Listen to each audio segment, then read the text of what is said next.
মান ক্বালা বিহি সাদাকা ওয়া মান আমিলা বিহি আজরা ওয়া মান হাকামা বিহি আদালা ওয়া মান দাআ ইলাইহি হুদিয়া ইলা সিরাতিম মুস্তাকিম। আমার নবী বলেন, যারা কোরআন থেকে কথা বলেছে তারাই সবচাইতে সত্য কথা বলেছে, ঠিক কি না? এই কোরআন দিয়ে যারা বিচার করেছে তারাই সবচাইতে সঠিক বিচার করেছে, ঠিক কিনা জোরে কোন? আর এই কোরআন দিয়ে যে আমলটা হবে, এই আমলটাই আল্লাহর কাছে যাবে, আর কোন আমল যাবে না। কই ঘুরে নাম নেওয়া কথা? কোন পীরের মাজারে ঘুরেন, কোন খানকায় ঘুরেন, কোন নেতার পিছে ঘুরেন, আপনার কাছে কোরআন আছে, আপনার কারো কাছে ঘুরতে হবে না,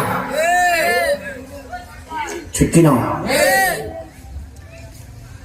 বিশ্বনবী কোন শত্রু নাই, কিচ্ছু নাই, যেদিকে যায় সবাই ভালোবাসে। নবীজি যাওয়ার সাথে সাথে আবু জাহেল সিয়ার সাইডা দিয়ে বলে, আমাদের আলামিন এসে গেছে। খাদিজাতুল কুবরা, দেড়জুড়া আলামিন সুনাম। খাদিজাতুল কুবরা বলে, সবাই আলামিনের প্রশংসা করে, আমি একটু পরীক্ষা করে দেখি আলামিনটা কেমন।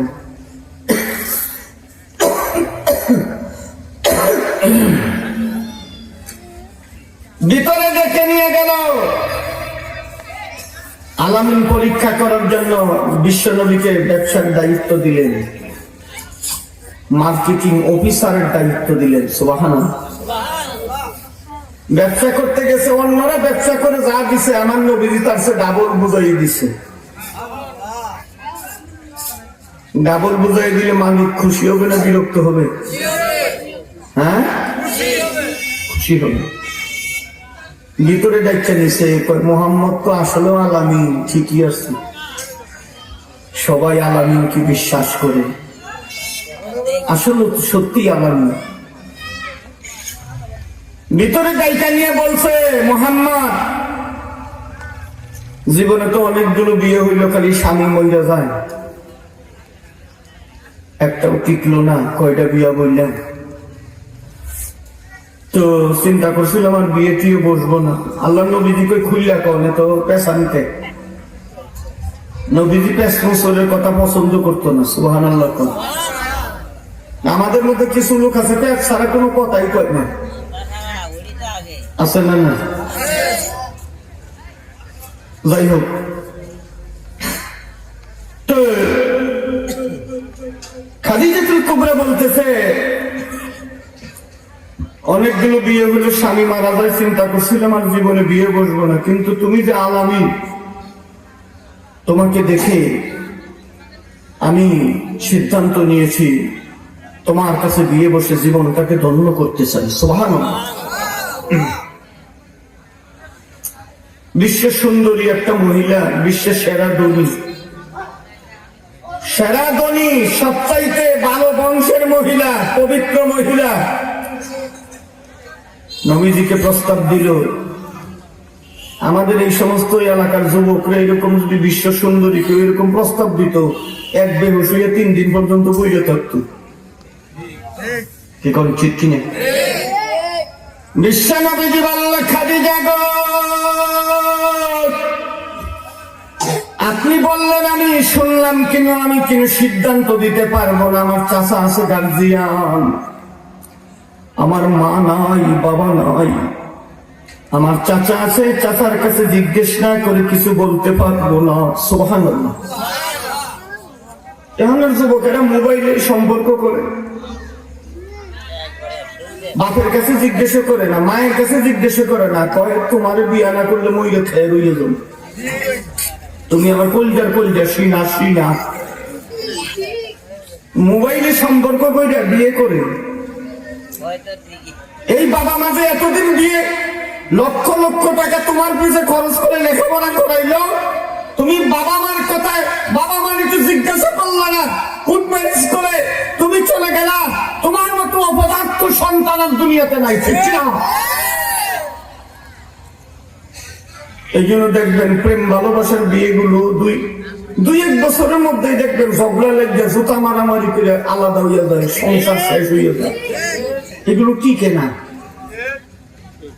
1 নম্বর কারণ হলো বাবা মার কবিতায় আঘাত দেয়, আর 2 নম্বর কারণ হইল বিশ্ব নবী গার্জিয়ান ছাড়া বিয়ে করে নাই, ও বিশ্ব নবীর একটা সুন্নতকে লঙ্ঘন করেছে, এই জন্য ওদের সংসারের প্রতি কোনো রহমত থাকে না। ঠিক কিনা জোরে কর। আমার উদ্দেশ্য এই বিষয়ে এই ঘটনা বলা না, আমার উদ্দেশ্য অন্য জায়গায়। আলামিন উপাধি দিল, সারা দুনিয়ার মানুষ আলামিনকে বিশ্বাস করে। খাদিজাতুল কুবরা বিয়ে বসলো। এই আলামিনের কাছে যখন কোরআন নাযিল হয়ে গেল, আল্লাহর পক্ষ থেকে কোরআনের আয়াত নাযিল হয়ে গেল, ইকরা বিসমি রাব্বিকাল্লাযী খালাক। ওরা তোমার রবের নামে, যিনি তোমাকে সৃষ্টি করেছেন। আমাদেরকে কে সৃষ্টি করেছেন? এজন্য সর্বপ্রথম আয়াতটা হচ্ছে পড়ো। সর্বপ্রথম আয়াত কি? জ্ঞান অর্জন করা আগে জানো। নামাজের আয়াত প্রথম নাজিল হয় নাই, পর্দার আয়াত নাজিল হয় নাই। প্রথম কি? জানতে হবে।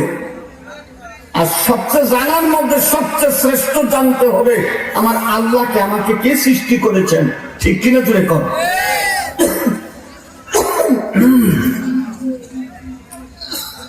এখন তো পাহাড়ের দিকে তাকাইয়া থাকে, পাহাড়ের প্রশংসা করে, পাহাড় যে মালিক সৃষ্টি করেছেন মালিকের চিনে না। ঠিক কিনা জুড়ে কর। এরকম আছে না? কবি নদীর দিকে কলকল সলসল মলমল কবিতা লেখে, কিন্তু যে পাহাড় বানাইলো, যে নদী বানাইলো, আল্লাহরে আগে প্রশংসা করতে হবে। ঠিক কিনা? এবার বিশ্ব নবী দেবজোড়া শুনে আমার আমিন, এই আলামিন যখন আল্লাহর কোরআন যখন নাযিল হয়ে গেল, আলামিনের বিরোধিতা শুরু হয়ে গেল। চতুর্দিকে আল্লাহ নবীর শত্রু হয়ে গেল। আহারে, যেই চাচা আবুল হাব বিশ্ব নবী জন্মের সময় স্বর্ণ মুদ্রা দান করেছিল, মিষ্টি খাওয়াইছিল এলাকা সহ, এই নবীজি যখন কোরআন নাযিল হয়ে গেল সর্বপ্রথম পাথর নিক্ষেপ করলো। মূলত ওরা ব্যক্তি মুহাম্মদ সাল্লাল্লাহু আলাইহি ওয়াসাল্লামের বিরোধিতা করে নাই, ওরা কোরআনের বিরোধিতা করেছে। কোরআনের বিরোধিতা করার কারণে ওরা নবীর বিরোধিতা করেছে, নবীর বিরোধিতা করার কারণে ওরা আমাদের বিরোধিতা করে। ঠিক কিনা জোরে কোন। আজকেও যারা আলেম ওলামার বিরোধিতা করে, তারা মূলত আলেম ওলামার বিরোধিতা করে না, তারা মূল শত্রু হচ্ছে আল্লাহর কোরআনের সাথে। ঠিক না? এই জন্য কোরআনের বিরোধিতা করার কারণে নবীর বিরোধিতা করেছে। আজকে ওই আবু জেহেলের গোষ্ঠী যারা আছে, চামচা চুমচা যারা আছে, তারা যে আমাদের বিরোধিতা করে, আসলে মূলত আমাদের বিরোধিতা করে না, কোরআনের বিরোধিতা করার কারণে ওরা আলেমের বিরোধিতা করে। ঠিক কিনা জোরে কর। যেই কোরআন, আহারে, কোরআন যেদিন নাজিল হয়ে গেল চতুর্দিকে শত্রুতা। বিশ্ব নবীজি বলেন,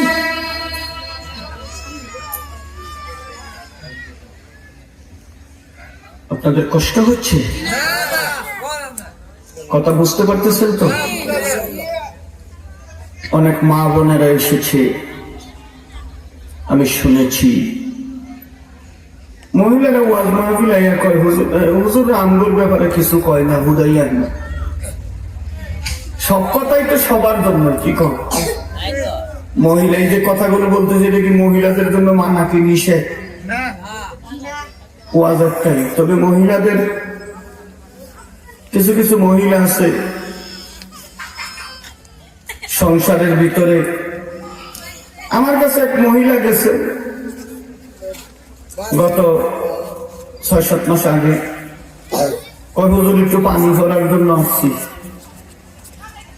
কি এর পানি ভরা? কয় আমার স্বামী দেখা দিয়ে চিল্লা চিল্লি করে, গালাগালি করে, একটু পানি ভরা দিবেন, স্বামী আমার স্বামীরা লেলা লাগিয়ে বইরে থাকে, লেলা লাগিয়ে বইরে থাকবো, ব্যবসা বাণিজ্য চাকরি বাকরি কেমনে চলবো, কেন আমার মুখটা যাতে একটু লেলা লাগে গো। তো আমি বললাম কি আপনার স্বামী কি করে, অনেক কিছু বললো স্বামীর বিরুদ্ধে, এইটা করে ওইটা করে। আমি বললাম যে আপা, মহিলারা আবার আপা রাখলে খুশি হয়, যদি কম যে আপনার বয়সটা একটু কম কম লাগে, ইয়ং ইয়ং লাগে, প্রয়োজনে আপনার জমি লিখতে দিয়ে দিব।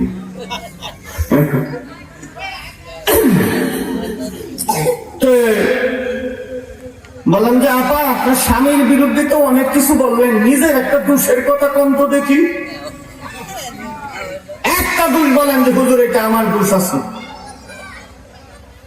হুজুর আপনি তো অন্ধ হাফেজ, আপনার সাথে মিথ্যা কথা বললে আবার আল্লাহর গজব পড়বো, মহিলারা একটু গজব বেশি বুঝে, একটু ঝগড়া লাগলে তোর বুহের উপরে ঠাড়া হলে মূর্তি,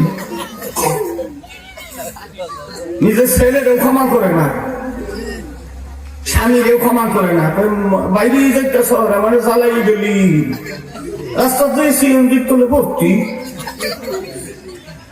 কতক্ষণ পরে খবর গেছে আপনার স্বামী তো সিএনজি নিচে বসে ঠ্যাং বসিয়ে গেছে, হ্যাঁ সে আমার চিৎকার করে খোদা খোদা গো, হ্যাঁ তোমার সুর সুর করে চিৎকার করে। সময় তো কম, 12টা তো প্রায় বাইক দিয়ে গেছি। আচ্ছা একটু বসেন দিন, আমারও ওগুলো মানুষের বুঝাইয়া ওয়াজ করতে হবে। কিছু কিছু বক্তা আছে একটা ধরে সুর কইরা চিল্লাইতে থাকে গো, মানুষের মনে করে যে আজকে ওয়াজ খতম করে হবে। বক্তার সাথে শ্রোতার সাথে আগে সম্পর্ক করতে হবে। আপনি যে একবার বুখারী শরীফ খতম করতেছেন, মানুষ বুঝলো না বুঝলো এটা আপনার আগে বুঝতে হবে।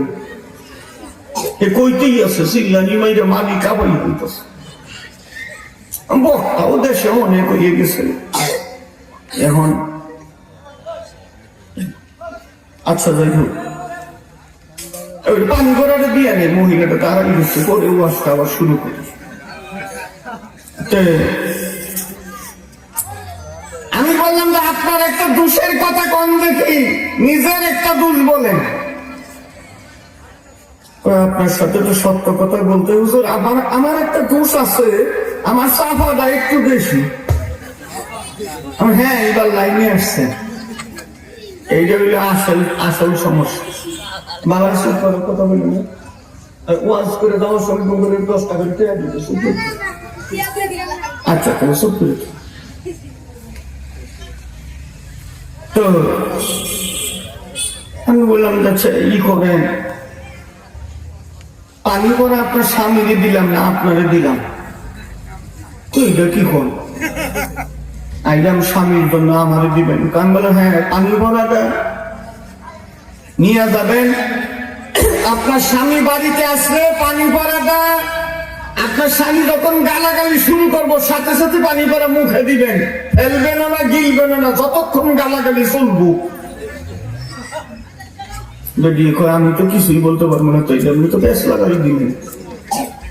আমি দেখেন নিলে নেন, তা না হলে জান আমি আমার ওয়াজ আছে চলে যান।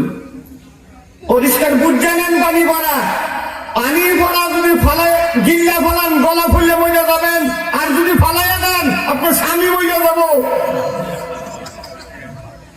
বেটি কই হাই হাই কি বইতে বললাম অন্ধর কাছে আইয়া, অন্ধ হুজুর এখন তো না নিলেও যদি আবার অভিশাপ লাগে, কয়টা দেন দেখি। হ্যাঁ পানি করে নিয়ে গেছে,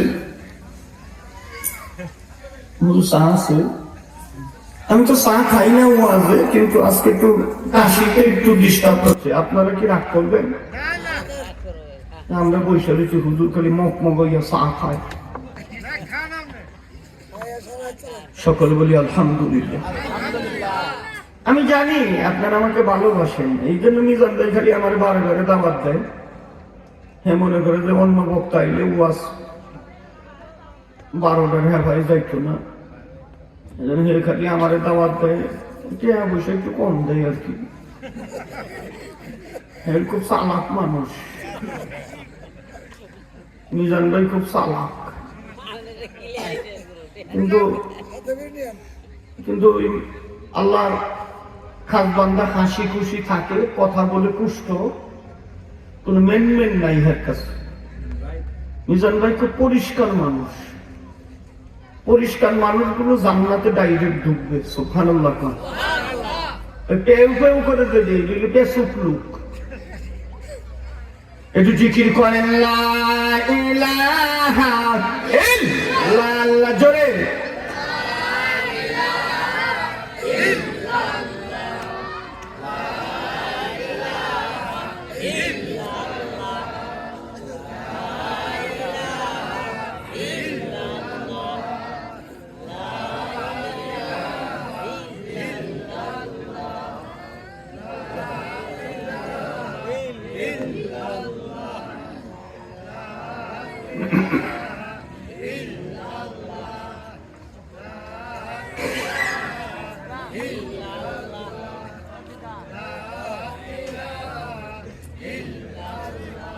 لا إله إلا الله محمد رسول الله صلى الله عليه وسلم। কথা বলে না বাবা, আমি লম্বা আলোচনা করব না, কারণ আপনাদের কালকে আবার কাজ করতে হবে, ধান কাটা লাগছে। আল্লাহ আপনাদেরকে গরিব, কিছু কিছু মানুষ আছে অভাবে বললে আল্লাহ আমার দেহে না রে, আল্লাহ মইরে গেছে গো, আছে কিনা? কিয়ামতের ময়দানে হঠাৎ করে মানুষ দেখতে পারবে, হঠাৎ করে ফেরেশতারা জান্নাতের সামনে চাবি নিয়ে দাঁড়াই দিছে, জান্নাতের চাবি নিয়ে। হঠাৎ করে ফেরেশতারা দেখে কিছু লোক জান্নাতের ভিতরে গুনগুন করে গল্প করতেছে। ফেরেশতারা কয় চাবি আমগুলা তো তালা মারা, এটি ডুবলো কেন? তালা খুললে দেখে লক্ষ লক্ষ মানুষ, বেশিরভাগ মমিসিংহা চালাক, মমিসিংহা মানুষ বেশি চালাক। বাইরে গেলে মমিসিংহের দেখে মানুষ ভয় পায়। সিলেট এক জায়গায় গেছি, এক দোকানের সামনে বৈশা চা খাইতেছি, একজনই জিজ্ঞাসা করছে আপনার বাড়ি কিন্তু ময়মনসিংহ একটি উঠতে গেল। আমি বলি এরকম ময়মনসিংহ মানুষ যে একটু তর্ক মর্ক লাগলো সমানে বাড়ি শুরু করে, তো এই জন্য এরা ভয় পাইছে, মনে করছে আবার কোনো প্যাস লাগে। অন্ধ মানুষ বাড়ি আন্দা গুন্ডা মানলে কোনো নাহের মধ্যে লাগবো, চোখ লাগবো, এর দিকে আরো বেশি ডরাইছে। ময়মনসিংহ বলতে এটা এমনি আমি বললাম জান্নাতে ময়মনসিংহ না, ওটা আবার পরে প্যাস লাগাবেন হুজুর, জান্নাতে সব ময়মনসিংহ বাচ্চা বাচ্চা ঢুকাই যাচ্ছে। ফেরেশতারা কয় তোরা কেমনে ঢুকলি? চাবি আমাদের হাতে, তালা মারা, কই কেমনে ঢুকলি? কলার ওদের কান দিছে, ভাই ভাই ফেরেশতারা টান মারছে, উড়িয়ে কয় এই কলার ছাপ, মস্তানের বাচ্চা কলার ছাপ। ফেরেশতাগুলো তুই করে যাওয়া শুরু করছে, সাহস। জান্নাতে ঢুকছে তো ওদের তো ক্ষমতা আছে, তালা মারা এমনি ঢুকছে। হাই হাই ফুলসিরাতের 50,000 বছর রাস্তা, 50,000 বছর হিসাব দিছ, 30,000 বছর রাস্তা, ফুলসিরাতে 30,000 বছর, হাসরের ময়দান 50,000 বছর, কেমনে ঢুকলি? কে ঢুকাইলো? লোকগুলো চিৎকার করে বলো ফেরেশতারা কি হিসাব দিব আমরা? আমরা তো দুনিয়াতে ঠিক মতো খাইতেই পারি না, হিসাব তো দিব। ওই যে এমপি মন্ত্রীরা যারা পালসার গাড়ি লইয়া ঘুরছে, যারা হাজার হাজার টাকা মাইরা নিয়ে ভারতে যাইয়া পলাইয়া রয়েছে, এরা তো হিসাব দিবে।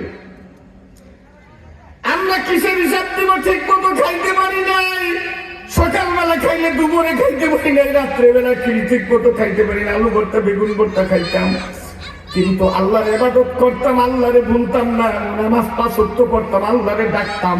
এই জন্য আমার আল্লাহ আমাদেরকে ডাইরেক্ট জান্নাতে ঢুকাইয়া দিছে। সুবহানাল্লাহ। আমাদের ঘরে সুর ডক্টর, সুরে আমাদের ঘরে কোনো কিচ্ছু পাইতো না। সুরে কয় মগার বাচ্চার ঘরে ঢুকলাম কষ্ট কইরা, এত কষ্ট কইরা কিচ্ছু পাইলাম না, কিচ্ছু নাই, সব খাইয়া শেষ করে বলছে।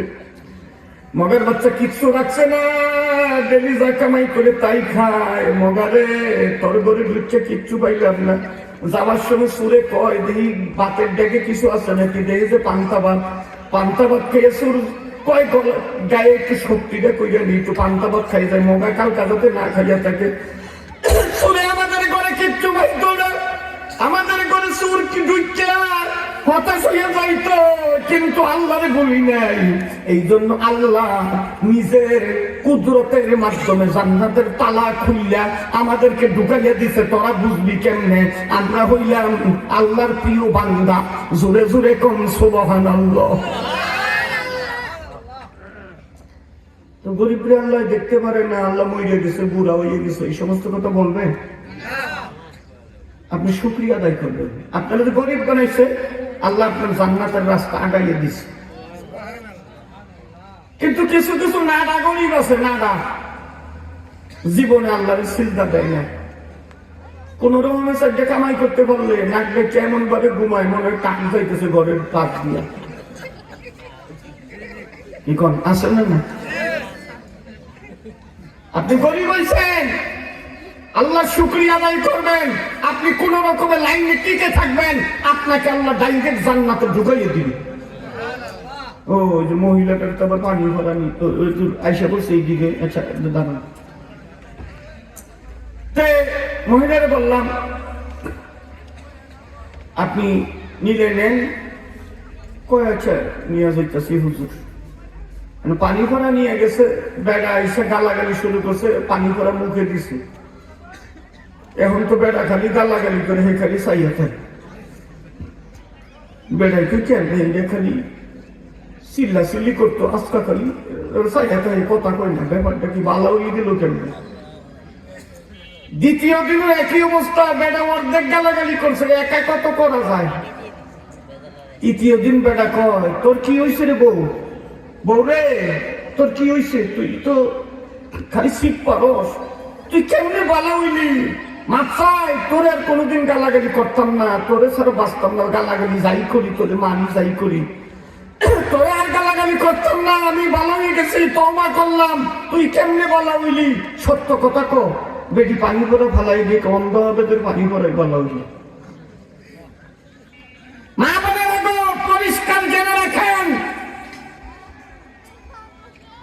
আগামী ঈদে বাজার কি হবে, রোজা কিভাবে হবে, কি কিনতে হবে, এই চিন্তা আপনার না, আপনার স্বামীকে করতে হয়।